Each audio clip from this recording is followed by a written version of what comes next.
Vamos começar? Quadro que eu tô gostando muito de fazer aqui no canal surgiu para responder as perguntas de vocês que vocês estão deixando aqui nos vídeos, nos comentários dos vídeos, e às vezes eu não conseguia fazer uma resposta estruturada no final dos vídeos, então resolvi separar um vídeo inteiro para isso. Se você chegou até aqui agora, calma, não precisa curtir, não precisa compartilhar, não precisa se inscrever no canal ainda, vê o vídeo até o final, vê se você gosta, vê se eu te ajudo de alguma forma, aí sim você considera se deixar o seu like, se inscrever e até compartilhar com algum amigo que pode se beneficiar do que a gente vai tratar aqui. Tô gostando de fazer esse quadro, mas ele ainda é novo, então preciso mostrar, relembrar, melhor dizendo, as regras aqui para vocês. Lembra que eu posso responder aqui, eu agradeço muito quando vocês deixam os comentários, não tem garantia que eu vou conseguir ler o comentário de vocês, que eu escolho aqui no modo aleatório, mas quando eu responder é para responder de uma maneira sincera, beleza? E se eu fizer alguma piadinha, der uma bronca em algum de vocês, não me levem então a sério, não se levem então a sério, é só brincadeira. E também, como eu escolho aleatório, são as perguntas feitas por vocês, se vocês acharem a qualidade dos assuntos ruins, a culpa não é minha. Vamos lá que eu tô doido para responder essas perguntas de vocês, ó. E aqui o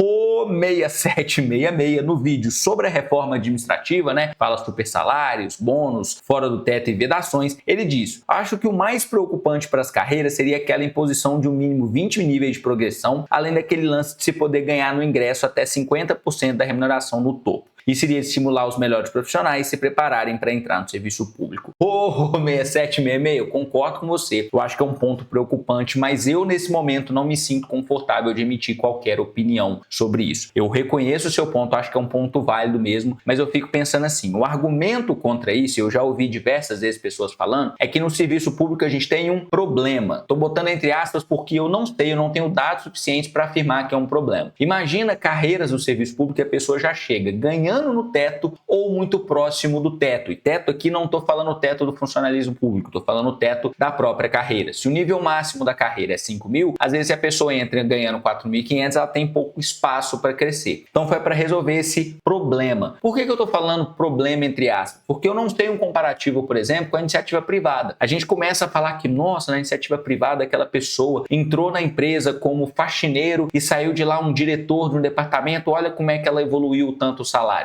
Eu acho que essa história não é muito boa para a gente trazer um comparativo, que ele foi mudando de cargo. E não é uma trajetória comum. Vamos pensar uma trajetória mais comum, por exemplo, alguém que foi evoluindo dentro de cargos que era esperado, dentro do plano de carreira mesmo. Será que no setor privado a diferença entre a pessoa que, sei lá, entra como um programador júnior, depois que ele vai para um programador sênior, a diferença é tão grande assim? Porque se for tão grande assim, aí eu já acho que vale a pena a gente conversar sobre, ver se faz sentido, se vai acontecer, porque a gente vai ter que sentar e conversar. Por um lado, eu concordo com você que isso pode deixar de atrair profissionais capacitados, mas a gente também tem que pensar no lado orçamentário da coisa, se faz sentido a estrutura de carreiras. Então, para mim, para eu poder emitir alguma opinião sobre isso, eu gostaria de primeiro entender um pouco mais, ver como é que funciona outros estilos de carreira, para ver se é um grande problema mesmo a gente ter. Porque eu parto do seguinte pressuposto: se a iniciativa privada, ou se outros países até, tem essa estrutura também de ter pouca diferença entre os níveis de carreira, eu não vejo por que a gente mudar, colocar 20%, a trava de 50%. Se a gente identificar que é um problema orçamentário mesmo, com dados, não é achismo, eu também não vejo problema da gente discutir, e aí talvez não seja 20%, não seja 50%, a gente senta e conversa sobre isso, mas nesse momento eu não tenho dados suficientes. Estou procurando, inclusive, se tem algum estudo nesse sentido e tal. Se alguém souber, quiser deixar nos comentários, eu agradeço demais. E aí a gente parte aqui para o vídeo um pouco mais antigo, chama Guia Definitivo da Prática Jurídica na AGU, e o Vegetolou, acho que eu li direito o seu nome aqui, falou: trabalhei um mês como procurador substituto em Câmara Legislativa no ano de 2025. Emiti vários pareceres e realizei alguns atos processuais. Como ele está falando de prática, quase certeza que sua dúvida vai ser sobre prática. Então sim, esses atos não tenho dúvida alguma que são atos próprios, né, que são necessários para cumprir prática jurídica. O problema talvez seja aqui o período. Será que consigo comprovar a prática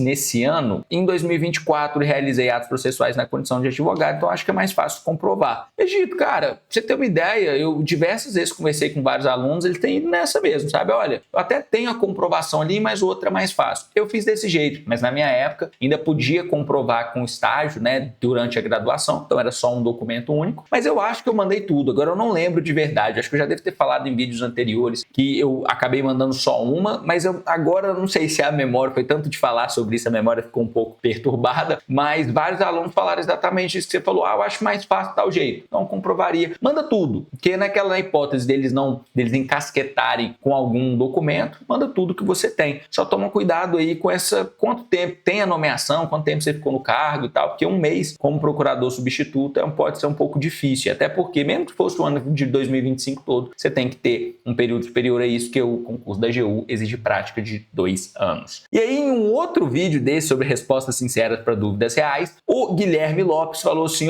fala mestre, tudo bem? Gostei. A partir de hoje, quem quiser me chamar de mestre, pode chamar, eu fico muito feliz mesmo. Professor, você é muito legal, mas mestre, gostei desse jeito. Sou servidor TRT em Goiás e fiquei curioso sobre o que você falou do FUNPRESP. Sou servidor desde 2017, passando para a Procuradoria Estadual AGU, como seria essa transição do dinheiro? Abraço. Guilherme, não precisa me cobrar, porque eu tenho uma planilhazinha aqui que eu vou colocando os temas. E esse comentário seu eu tinha visto anteriormente, por isso que você veja que é aleatório. Eu já tinha me comprometido comigo mesmo a fazer um vídeo que eu vou explicar tintim por tintim, linha do tempo, questão de vínculo e tudo mais, como é que funciona isso. Mas sendo bem raso aqui para não te deixar sem nenhuma conversa, imagina que a Previdência, do jeito que foi feita aqui no Brasil, ela foi feita para não funcionar. Ela funciona muito parecido com o esquema de pirâmide, onde quem está trabalhando sustenta quem já está aposentado. Um dos grandes problemas que a gente tem aí, eu poderia enumerar vários aqui, é que por muito tempo a gente permitiu a seguinte regra. Imagina uma pessoa que contribuiu a vida inteira com base no salário mínimo. Aí, sei lá, no mês dela se aposentar, ela é promovida e ela começa a ganhar o triplo desse salário que ela ganhava. Ela conseguia se aposentar com esse valor final que ela se aposentava, que é um absurdo se olhar do ponto de vista financeiro. Eu não sou contra as pessoas receberem bem na aposentadoria, eu acho que todo mundo tinha que receber muito bem, só que a gente tem que entender que eu falar, nossa, todo aposentado tinha que ter direito a uma renda mensal de 10 mil reais. Logo depois eu tenho que pensar assim, tá, mas de onde vai sair esse dinheiro para pagar 10 mil reais para todo e qualquer aposentado? Então não sou contra as pessoas terem o recebimento de uma renda, terem uma vida muito boa, não sou mesmo, só que eu também não sou ingênuo de fingir que as coisas não custam dinheiro. Então beleza, imagina então, a pessoa passou a vida inteira contribuindo sobre um salário X, foi promovido no final da carreira para um salário 3x, 4x, 5x, e aí depois não contribuiu o tempo suficiente, mas ficava recebendo esse valor final. Isso a gente chama ainda na verdade, integralidade, que é o direito de você se aposentar com o valor que você recebia no momento da aposentadoria. Estou sendo bem atécnico, bem superficial aqui, que eu vou fazer um vídeo específico sobre isso. E aí o que aconteceu? Principalmente no serviço público, o que eles olharam para isso, viram um problema financeiro que isso dava e decidiram o seguinte, a partir de agora vai ser instituído o teto do INSS. Então, tá mais ou menos, eu sei que não tá isso, mas eu lembro que era mais ou menos o teto quando eu entrei, então vou usar esse valor só a título de comparação. Então vamos supor que o teto do INSS fosse 5 mil reais. 5 mil reais a partir de então acabou ser o teto que todo mundo pode receber na aposentadoria. Qual que é o sistema que substituiu? Justamente a integralidade. Você não mais aposenta com a integralidade que você recebia no momento da aposentadoria, substitui o valor do teto do INSS no lugar. Qual foi o corte, que foi uma emenda constitucional que alterou isso? Quem já tinha ingressado no serviço público antes dessa mudança, conserva o direito à integralidade. Ah, você deve estar pensando também, e a paridade? Paridade também é outra emenda, vou tratar isso no vídeo mais estruturado. Quem ingressou depois entra na limitação do teto do INSS. Hoje eu trabalho com diversos colegas que, quando se aposentar, ainda tem a regra da integralidade que ingressaram antes, e eu, que ingressei depois, sempre fui submetido ao teto do INSS. Isso também repercute sobre a parcela que é considerado como base de cálculo da sua contribuição. Tem um monte de repercussões nisso aí. No seu caso específico, o que a gente tem que analisar? Quando é que você ingressou? Se naquele momento você tinha o direito, se tem alguma norma que te assegura a manutenção desse direito, mas assim, talvez em 100% dos casos, 99% dos casos, o que é muito importante também para esse servidor quando ele troca de cargo, ele não perder a continuidade do vínculo público, que foi aquilo que eu falei com vocês no vídeo passado. Mas fiquem tranquilos, só não queria te deixar sem nenhuma resposta assim para você ficar no limbo, mas vai sair vídeo essa semana. Se não sair nessa semana, sai semana que vem, destrinchando isso tudo. beleza? E aí a gente volta também em mais um vídeo sobre a reforma administrativa, só que agora é reforma administrativas, 3 mudanças que afetam o seu concurso já. E o Lucas Riso falou, para mim o pior da reforma são os 20 níveis e com 50% no início e o teletrabalho. Lucas, sinto muito, mas eu vou ignorar essa primeira parte, porque basicamente você falou algo que eu já li no primeiro comentário aqui desse vídeo. Tem autarquias como a NPI, que dependem muito do teletrabalho para o bom funcionamento, no caso do Rio, a NPI sequer teria estrutura para comportar os servidores. E todas assumiram metas muito maiores para terem direito ao teletrabalho. É um serviço que não deixa clara a atual contrapartida que se busca com essa limitação. E Lucas, no final das contas, você concorda? Eu concordo 100% com o que você está falando. E eu confesso que eu tenho uma opinião pessoal ainda mais libertária ainda, digamos assim, sobre o teletrabalho. Eu, João,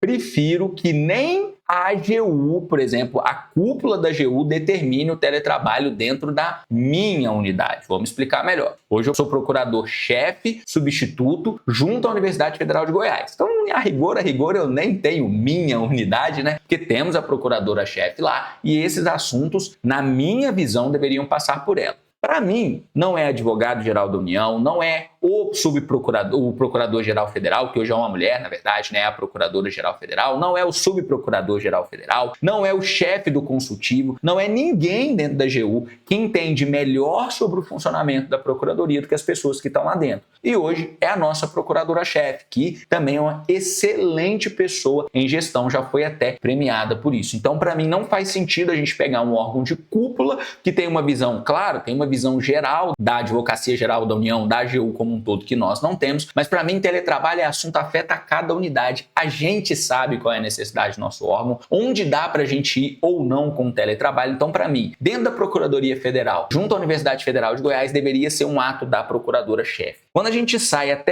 gente está tirando até de dentro da AGU para um político, para os deputados e senadores votarem em teletrabalho. Para mim é pior ainda. E é assim, eu digo até mais. Para mim, eu acho que não tem que ter essas coisas de, então o servidor vai para o teletrabalho, então ele vai trabalhar a mais. Não, para mim não faz sentido. O servidor tem que trabalhar bem, tem que manter metas, tem que prestar um bom serviço público, independente de ele estar em trabalho, teletrabalho ou regime presencial. Amanhã, se chegasse para mim e falasse assim, João, você quer ir para teletrabalho? Eu falaria não, cara. Porque eu tive a experiência e eu não gostei, não fez bem para minha cabeça. Então, para mim, não faz sentido até exigir mais. Mas é aquela coisa, eu admito também que são coisas utópicas que às vezes passam pela minha cabeça, achar que todo mundo vai ter o mesmo senso de justiça necessário e tal, ou achar que o meu senso de justiça e de compromisso com o trabalho é superior aos outros, sei, mas é o que eu tô falando, é a minha opinião e tal. E aí, igual entendo o que eu tô falando, não tô criticando a regulamentação específica da AGU, tem diversos vídeos aqui explicando, lendo a resolução, explicando ela para vocês, antes dando minhas opiniões, só que é aquela coisa também, eu sei que no final das contas, se a gente aplicasse isso que eu tô falando, cada unidade define, a gente poderia ter problemas de cada unidade definir de um jeito e ter problemas dentro da instituição, sei, mas é a minha opinião pessoal, é o que eu gostaria de ver, beleza? E aí, ainda nesse vídeo, reforma administrativa, 3 mudanças que afetam seu concurso já, o Curiosidade Brasil falou, completamente errado tirar quinquênio e qualquer progressão por tempo de serviço nas prefeituras de toda a cidade do Brasil. Prefeito não reajusta salário, não estão nem aí. Servidor municipal ganha em média 3 mil e olhe lá, diferente desse político ganha 30, 60 mil e muito mais, a única forma que o servidor municipal ter o reajuste real do salário é através do quinquênio e progressões. Retirar isso é roubar o servidor. Curiosidade Brasil, que bom que você se sentiu confortável de mandar o seu comentário assim, agradeço de verdade, mas eu discordo de você, porque é o seguinte, se não está tendo reajuste do salário, como é que a gente faz? Dá reajuste para o servidor municipal. Para mim, progressão, promoção, qualquer coisa, não é reajuste. A gente não pega algo que não é e transforma. Porque senão a gente dá a chance, a gente dá o argumento da outra parte querer tirar essas verbas. Falei isso no vídeo. É lógico que qualquer dano que for causado ao patrimônio do servidor, ele não tem que ter desfalque patrimonial exercendo a sua função pública, tem que ser indenizado. Então eu não gosto daqueles dispositivos da emenda que limitam, a indenização pode ser no máximo tanto. Não, se a indenização for de 10 milhões de reais no mês, tem que pagar a indenização de 10 milhões de reais. Estou falando em situação esdrúxula, mas imaginemos que, sei lá, por algum motivo a pessoa teve que gastar muito ali, teve um desfalque patrimonial, tem que ser indenizado em tanto. Só que o problema é que eu não estou falando sobre concordar ou discordar, se pode ou não pode, que eu também acho muito, no mínimo, contraditório uma pessoa que ganha salário lá no alto, tem um monte de verba de gabinete, querer limitar as verbas dos outros. Concordo com você. Só que se os órgãos, se as pessoas de uma maneira geral, se o serviço público de uma maneira geral não tivesse esticado um pouco a corda, começado a aplicar indenizações como forma de aumentar a remuneração, como superar o teto, não haveria essa proposta na PEC. É a mesma coisa, eu entendo. Eu acho que a gente tem que garantir o servidor municipal que ele ganhe bem. Só que se as pessoas, se a prefeitura, se o prefeito, igual você disse aí, não ficasse segurando os reajustes dos servidores e eles não precisassem recorrer às progressões para ter uma recomposição salarial que é muito justa, esses eventos não estariam na mira da reforma. Então, para mim, a gente tem que ser técnico. Indenização não remunera, progressão não é reajuste. Quer reajuste? Vai pela via do reajuste. Quer remuneração? Vai pela via da remuneração. Mas é o que eu penso. E de verdade, achei muito legal aqui, porque quando eu vejo o seu comentário, eu fico pensando assim, será que eu não estou sendo utópico demais? Estou sendo poliana demais? Pensando que as coisas têm que ser técnicas, mas na verdade isso não funciona? Penso muito isso também. Não sei se eu vou chegar nesse comentário aqui, mas vi até uma outra pessoa comentando, acho que nesse vídeo também, sendo contra os honorários. É assim que a gente evolui. A gente tem que ter contato com visões diferentes da nossa, senão a gente só fica naquela, todo mundo, parabéns, isso é muito bom, concordo com você, eu não quero isso aqui não, então obrigado mesmo, apesar da gente discordar por ter deixado seu comentário. Como eu não quero fazer um vídeo extremamente gigante, eu vou limitar aqui, vou escolher mais um comentário aqui, ver se eu puxo de um comentário um pouco mais antigo também, para a gente não ficar só nesses mais recentes, entendeu? E peguei aqui para fechar um vídeo das antigas, que é o vídeo Por que você se sente atrasado e por que isso é mentira. Aliás, eu recomendo que vocês assistam esse vídeo. E lá o Lewis Hamilton, que é uma pessoa extremamente ativa aqui no canal, e eu já falei algumas vezes que eu gosto de ver que ele sempre traz um contraponto, uma pessoa que me parece conseguir enxergar as coisas pelos olhos do outro. Ele diz, excelente vídeo, tenho 38 anos, sou analista do MPU e me sinto mal por ainda não ter conseguido uma carreira de membro. Lewis Hamilton, eu te dou parabéns pela sua aprovação, analista do MPU não é nada fácil não, você chegou num lugar bem legal. Esse vídeo fez com que eu me sinta melhor. E aí fica até uma recomendação, porque eu fico um pouco preocupado quando eu vejo vocês falando isso, de coisas que vocês estão se sentindo atrasados, porque ainda não estão no lugar, e aí acaba sendo até uma comparação, né, que assim, eu não sou como membro ainda, mas fulano passou com menos idade do que eu. Cada um tem sua história, o que mais é importante é a gente seguir evoluindo. Às vezes o que você demora a alcançar, a outra pessoa conseguiu mais rápido, mas também ela tem todo um histórico familiar, que às vezes vai até de gerações anteriores, que não tem como a gente compreender exatamente aqui enquanto a gente está passando por isso. Só posso dizer a todos vocês, para evitar se comparar, falo bastante sobre isso no vídeo, entender, tá? Confiança na trajetória e ter certeza que cada um tem o seu jeito aí de chegar até onde vocês querem e não ficar se sentindo mal por isso. Se você não tá onde você quer ainda, usa isso como combustível para você chegar. Eu te desejo que você tenha muito sucesso e que você venha aqui em breve contar pra gente, pô, agora passei, sou membro, tô onde eu tô, posso aposentar dos concursos. Como sempre, eu agradeço a atenção de todos vocês e até o próximo vídeo.